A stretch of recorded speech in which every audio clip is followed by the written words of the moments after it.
Bura. O izləyicə sorsun ondan sonra. Bir kırmaq keçirəm, nə də təbirəm. O izləyicə sorsun ki, Eldən nə olur? Hələ baxıram, göbək atar canlı da. Yəni burada zarıyla. Kim göbək atır? Sən, o gün gördüm canlı göbək atırdın. Sizin göbəyimi atmış, göbəyimi ərisin. Furkanla göbək atırdın orada, gör. Atmadım, mən mahnı oxudum, göbəyimi də belə ki, ərisin. Qocam doymuşam. Qıçını da Qabağımı görüm. Qıçını qaldırmalı yox. Ha. Doymamışam Qıçını hələ. qaldırırsan Yeyəcəm. canlılarda. Ha? Qıçını da yaman qaldırırsan, qıçını yendir aşağı. Hava qaldırdım, nə qıçını? Yaman qıçını örgətmirsən, qıçını qaldırırsan. Yox, hayır, sesi danışmaya, mən qıça qaldım. Yox, görürəm. Gəlib oynayanda bir dəfə qıçını belə qaldırıb gedirsən. Onu da yığışdır. Mən qıça qaldım. Ay, üstə.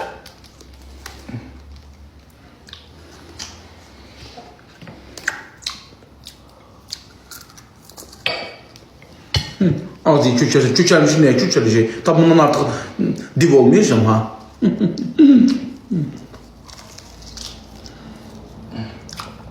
Dərdən də külət dağıdır. Elə bir qış təzədən gəlib.